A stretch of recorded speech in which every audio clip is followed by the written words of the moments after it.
Boundiali. Accueil triomphal de la nouvelle ministre de l'Éducation nationale et de l'alphabétisation, Mariatou Kone. La députée maire retrouve les siens plusieurs semaines après sa nomination.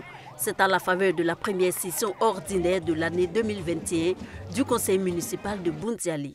Des retrouvailles marquées de gratitude à travers la lecture d'une motion de soutien au président de la République Alassane Ouattara pour la confiance renouvelée en leur fille. À ce ministère, j'ai décidé de faire de la qualité et du mérite mon slogan. Une école de qualité, une école de mérite dans la transparence et dans l'équité.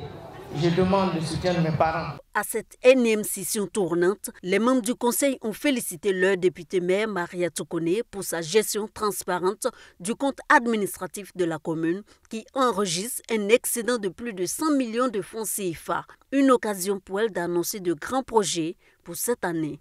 C'est la construction de l'hôtel de ville. La maquette est déjà faite. Dès lundi, les travaux démarrent. Il y a également l'autre grand projet, les feux tricolores. À l'issue de la première session du conseil municipal, la députée maire Mariatou Kone a procédé à la remise du matériel de secours au groupement des sapeurs-pompiers de Boundiali, au chef de service de la mairie, 9 motos, et aux fédérations de coopératives féminines, plusieurs sacs d'engrais, des pulvérisateurs et des semences.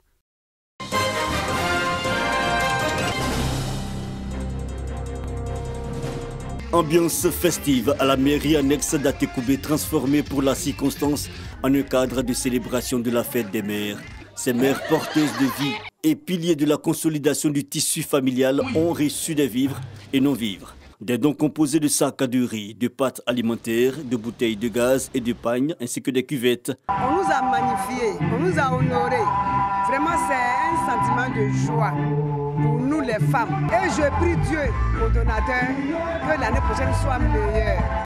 Estimé à 10 millions de francs CFA, ce don est une initiative d'un fils du village de Lokodro, Antoine Dibi Djama, conseiller à la primature, par ailleurs coordonnateur du mouvement citoyen Génération Gagnante des 63 villages à Tchan. Merci, chère maman, de nous supporter malgré nos caprices.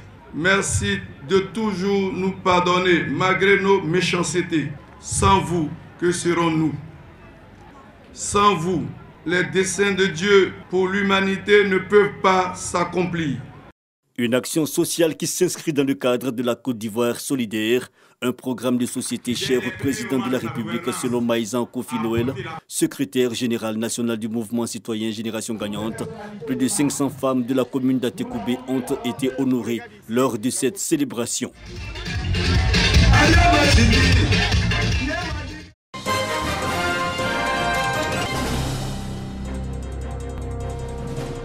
Et revoilà Ahmed, le pachyderme en cavale dans la région du Yambol. L'énorme animal a élu domicile à Gbameledougou, village de la sous-préfecture de Satamasokoro. Une présence inquiétante pour les villageois, vu les dégâts et désagréments causés par Ahmed. Lorsque l'éléphant voit une moto tout de suite, le propriétaire de la moto, il n'a pas de problème avec le propriétaire de la moto. Il a le problème avec le réservoir même de la moto. C'est-à-dire, dès qu'il prend la moto, tout de suite, il arrache le réservoir. Et maintenant, bon, l'homme, en voyant l'éléphant, tu ne peux pas t'arrêter. Donc, il fuit. Souvent, quand il rentre dans le champ comme ça, dans le champ d'arachide, il arrache tout, arachide là. Présentement, c'est un autre côté du village qui peut aller au champ. Sur le côté du barrage, personne ne peut aller au champ. Si tu vois qu'on a le puiseau, le sait qu'il n'est pas là. Il fait ses selles dedans, il se lave dedans. On ne peut pas préparer l'eau là. Il y a à peu près 50 bœufs. Il a tué 2. Les autorités de Dabakala sont également très inquiètes de la présence du pachyderme dans leur sphère administrative. Pas plus tard que le jeudi dernier, des jeunes gens qui partaient à Dabakala ont été interrompus quelque part avant Gbameledougou et il les a menacés. Ça veut dire que le danger est réel.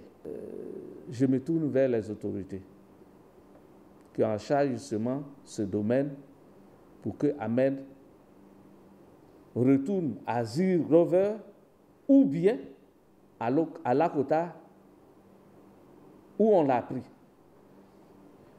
C'est un cri de cœur. Sur les traces de Ahmed, nous nous sommes rendus à 2 km parcourant des champs et à travers les broussailles où l'animal effectue sa randonnée quotidienne. Là, un paysan paie les frais de sa rencontre avec le pachyderme. Ce soir, je suis allé chercher une yam au champ.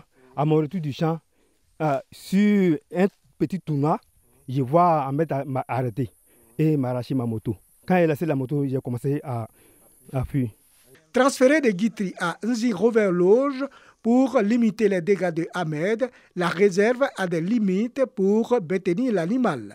La présence de l'éléphant Bameledougou pose le problème de la cohabitation dangereuse de l'animal avec la population.